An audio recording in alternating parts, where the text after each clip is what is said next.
आज हम लोग अर्थव्यवस्था को स्टार्ट करने वाले हैं।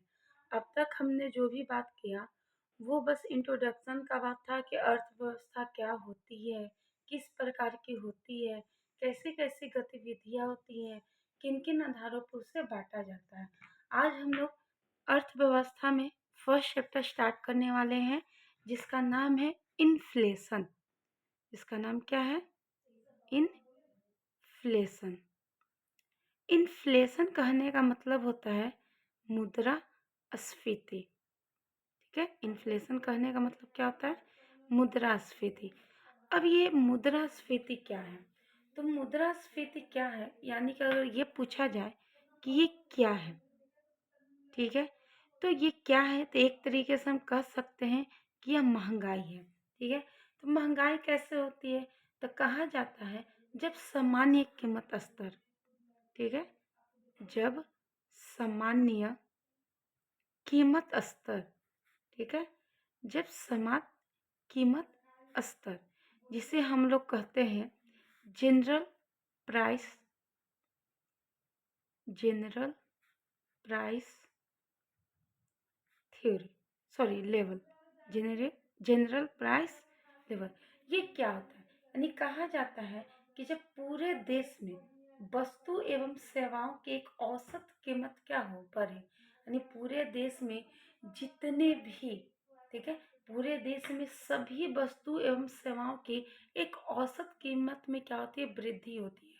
उसे हम लोग मुद्रास्फीति कहते हैं, या कह सकते हैं, एक हमने आपको इंट्रोडक्शन में कीमत सिद्धांत के बारे में बताया था।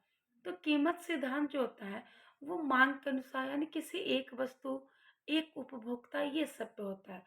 लेकिन ये जो सामान्य कीमत स्तर है यानी जनरल प्राइस लेवल, तो हम लोग समष्टि अर्थव्यवस्था का बात कर रहे हैं, और इसमें हम लोग पूरे देश में वस्तु एवं सेवाओं के एक औसत कीमत की बात कर रहे हैं। यानी कि जब ये प्राइस क्या हो, दिन पे दिन बढ़ते जाए। वहीं जो मुद्रा है, मुद्रा कहने का मतलब मनी, वही जो मुद्रा है इसकी क्रय शक्ति क्या हो, इसकी क्रय शक्ति क्या हो, कम हो। यानी कि मनी की जो परचेसिंग पावर है वो क्या हो। जैसे मान लीजिए कि हमने 100 रुपये मार्केट में लेकर गए, तो 100 रुपये से पहले जितनी वस्तु एवं सेवा मिलती थी आज वो नहीं मिल रही है। इससे हम लोग कह सकते हैं कि मनी की परचेसिंग पावर यानी कि क्रय शक्ति क्या हो गई है, कम हो गई है। तो अब हम लोग यहाँ जानेंगे कि ये जो दोनों हो रहे हैं इसको हम लोग क्या कहते हैं? मुद्रास्फीति। इसी को हम लोग क्या कहते हैं? मुद्रास्फीति। अब हम लोग जानेंगे कि ये जो मुद्रास्फीति है, तो ये किसी भी देश में, किसी भी देश में इसके होने के क्या कारण होते हैं? ठीक है, किसी भी देश में इसके होने के क्या कारण है, यानी कि ये जो मुद्रास्फीति होता है तो ये क्यों हो रहा है? ठीक है, कुछ ना कुछ तो होगा ना। तो इसका सबसे बड़ा रीजन होता है मनी सप्लाई। क्या होती है? Money supply. कहा जाता है कि जब किसी भी देश में मनी सप्लाई यानी कि मुद्रा की आपूर्ति में क्या हो, लगातार वृद्धि हो, जिसे हम लोग कहते हैं लिक्विडिटी, जिसे हम लोग क्या कहते हैं? लिक्विडिटी, यानी कि तरलता। तरलता कहने का मतलब होता है कि जब पूरे देश में कितनी मुद्रा है, अगर उस पे हम लोग बात करें, तो जब पूरे देश में हम लोग मुद्रा का बात करें, ठीक है, उसे हम लोग कहते हैं मनी सप्लाई। अगर हम एक इंसान के बारे में बात करें, जैसे कि मैं, तो मेरे पास अभी मनी कितना है, तो ये मेरे लिक्विडिटी होगी, मेरी मनी सप्लाई होगी। उसी तरीके से हमारे पूरे देश में अभी कितना मनी सप्लाई है, उसी को हम लोग क्या करें? मुद्रास्फीति। ये सब होने के कारण है। फिर इसके बाद हम लोग जानते हैं कि ये जो मुद्रास्फीति हो रहे हैं, ठीक है, तो इसको कोई ना कोई नियंत्रित तो करेगा ना। इसको कोई ना कोई क्या करेगा? नियंत्रित। तो इसको नियंत्रित करने का अगर काम कहा जाए, कंट्रोल, ठीक है, इसको नियंत्रित करने का काम, ठीक है, दो लोगों को होता है। एक होता है आरबीआई, दूसरे होते हैं सरकार। तो आरबीआई जो होते हैं, तो ये मौद्रिक नीति, आरबीआई कैसे, मौद्रिक नीति। तो मौद्रिक नीति के द्वारा आरबीआई क्या करता है, मुद्रास्फीति को कंट्रोल करने का काम करता है, जिसे हम लोग मॉनेटरी पॉलिसी कहते हैं। और वही सरकार जो होते हैं, तो ये राजकोषीय नीति, सरकार कैसे, तो राजकोषीय नीति के द्वारा, जिसे हम लोग फिस्कल पॉलिसी कहते हैं, इसके द्वारा ये क्या करते हैं, नियंत्रित करते हैं। अब ये नियंत्रित कैसे करेंगे, तो नियंत्रित करने का मतलब है कि ये मनी सप्लाई को, अब जहाँ जहाँ हम लोग मनी सप्लाई लिखे हैं, इसको हम एमएस करेंगे, ठीक है। तो मनी सप्लाई को ये क्या करेंगे, कम करेंगे, क्योंकि मनी सप्लाई यहाँ ज़्यादा है, तो ज़्यादा होने के कारण मुद्रास्फीति ज़्यादा हो गई। तो इस मनी सप्लाई को अगर मार्केट में पूरे देश में हम लोग कम करते हैं, ठीक है, तो इसे हम बी मुद्रा, बी मुद्रा स्फीति कहते हैं। क्या कहते हैं, बी मुद्रा स्फीति। इंग्लिश में इसे डिसइन्फ्लेशन कहा जाता है, जिसके तहत हम इन्फ्लेशन को क्या कर सकते हैं, कंट्रोल करने का काम कर सकते हैं। वहीं पर अगर बात किया जाए, तो एक होता है अवस्फीति। एक क्या होता है, अवस्फीति। अवस्फीति कहने का मतलब होता है डिफ्लेशन। अब ये क्या होता है, ठीक है। तो डिफ्लेशन कहने का मतलब कि इन्फ्लेशन जो जो हमने पढ़ा, इसको क्या कर दें, उलट दें, ठीक है। तो ये क्या होता है, तो जब सामान्य कीमत स्तर, जब सामान्य कीमत स्तर क्या हो, कम हो जाए, ठीक है। और मुद्रा जो है, इसकी क्रय शक्ति क्या हो जाए, अधिक हो जाए, इसकी क्रय शक्ति अधिक हो जाए। क्रय शक्ति कहने का मतलब कि जब पूरे देश में, जब पूरे देश में जो सामान्य कीमत स्तर है, ठीक है, यानी वस्तु और सेवा की, उसमें लगातार क्या हो जाए, कमी हो जाए, और जो मनी है, तो मनी का परचेसिंग पावर क्या हो जाए, बढ़ जाए, ठीक है, उसे हम लोग क्या कहते हैं, अपस्फीति। अब यहाँ पे हम लोग जानेंगे कि इसके क्या कारण है, क्या कारण है और कब होते हैं। इसके कारण क्या होते हैं और कब क्या होता है, तो इसमें जब मनी सप्लाई में क्या हो जाए, कमी हो जाए, जब मार्केट में क्या हो जाए, पूरे देश का मनी सप्लाई क्या हो जाए, कम हो जाए, तो क्या होता है, डिफ्लेशन होता है। अब इसमें वही है कि इसको कंट्रोल करने का कौन कौन काम, इसको कंट्रोल करने का कौन काम करेगा, तो वही दो लोग हैं। एक आते हैं आरबीआई, दूसरा आते हैं सरकार। तो आरबीआई जो होते हैं, ये मॉनेटरी पॉलिसी यानी कि मौद्रिक नीति के द्वारा, और जो सरकार होते हैं, तो ये राजकोषीय नीति यानी फिस्कल पॉलिसी के द्वारा ये क्या करते हैं, कंट्रोल करने का काम करते हैं। तो ये कंट्रोल कैसे करेंगे, तो ये मनी सप्लाई को, ये मनी सप्लाई को क्या करेंगे, बढ़ाने का काम करेंगे, जिसे हम लोग कहते हैं रिफ्लेशन, जिसे हम लोग क्या कहते हैं, रिफ्लेशन, यानी प्रत्यस्फीति। इसे क्या कहते हैं हम लोग, प्रत्यस्फीति। अब हम लोग यहाँ पे देखते हैं कि ये इन्फ्लेशन और अपस्फीति हुआ। अब यहीं पे हम लोग बात करें, तो एक महान अर्थशास्त्री थे, जिनका नाम था जे एम किन्स। तो जे एम किन्स ने अपने एक डायग्राम की सहायता से इन्फ्लेशन और डिफ्लेशन के बारे में हमें बताया है। तो चलिए हम लोग जे एम किन्स के बारे में भी जानते हैं। किन्स के अनुसार मुद्रास्फीति के बारे में जानने से पहले हम लोग जानते हैं एक डायग्राम की सहायता से कि मुद्रास्फीति कब होती है, अपस्फीति कब होती है, प्रत्यस्फीति कब होती है, ठीक है, ये सब के बारे में जानते हैं।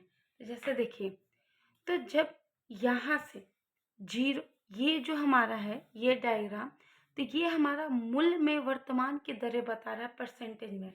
जैसे ऊपर में देखिएगा तो 1% बढ़ा, 2% बढ़ा, 3% बढ़ा, 4% बढ़ गया, 5%, यानी ये क्या आ गया, बूम या पीक। देखिए ये कहाँ गया, बूम या पीक, यानी एकदम हाई लेवल पे आ गया।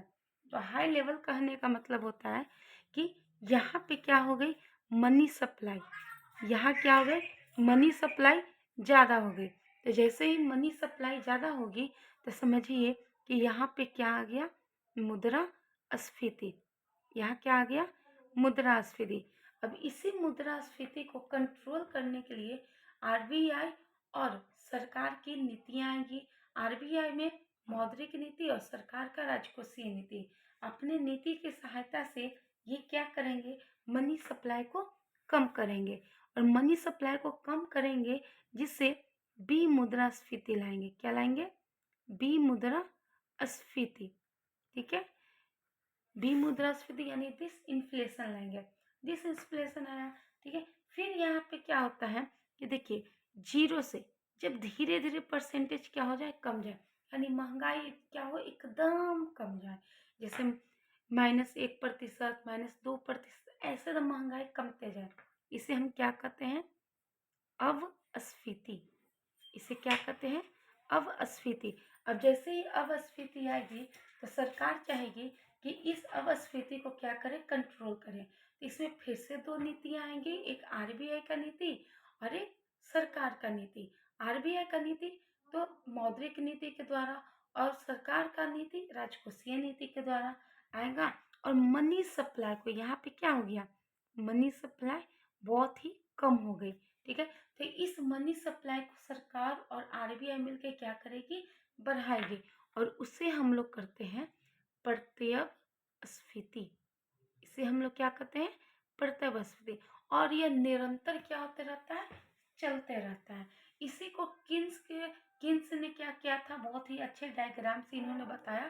तो चलिए उनके बारे में हम लोग जानते हैं। तो हमने पहले से थोड़ा सा बना के रखा है। तो किन्स के अनुसार इन्होंने कहा कि एक डायग्राम बनाया और इस डायग्राम में इन्होंने कहा ये 0 से 1 से, और इसमें इन्होंने इसे मुद्रा की मात्रा कहा है। इसे क्या कहा है, मुद्रा की मात्रा। और इस वाले लाइन को, यानी कि 0 से y वाला जो लाइन है, इसे कीमत एवं रोजगार कहे हैं।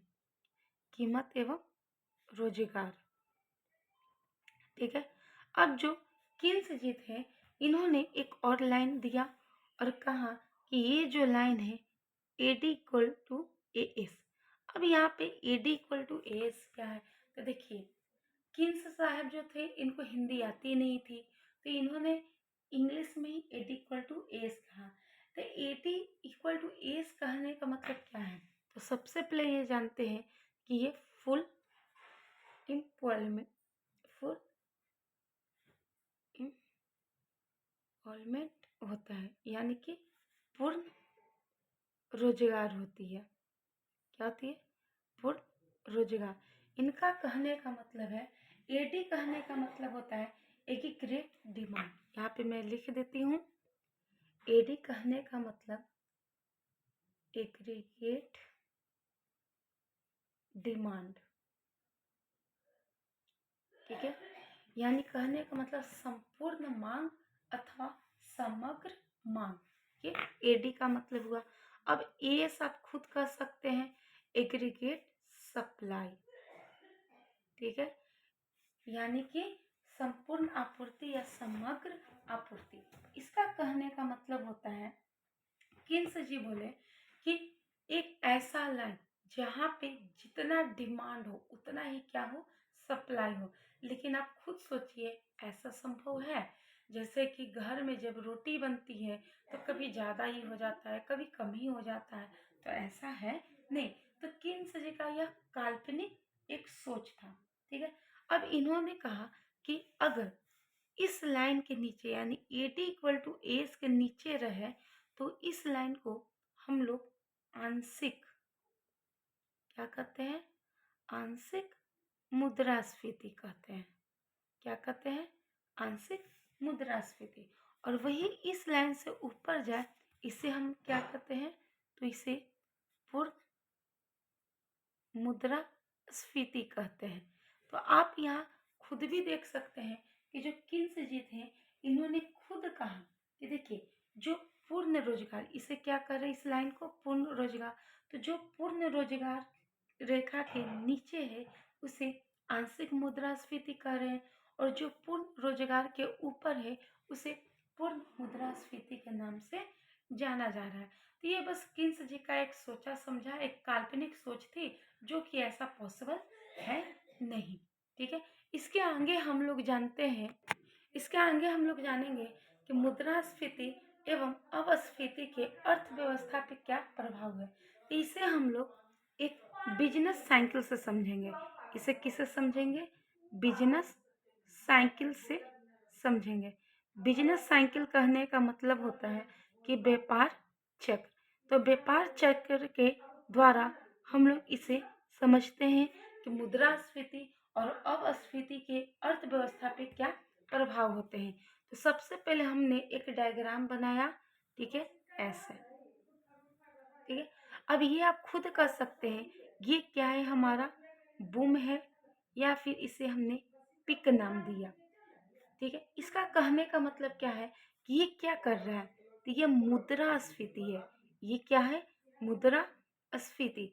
मुद्रास्फीति कब होगी आप खुद दिमाग लगाइए। मुद्रा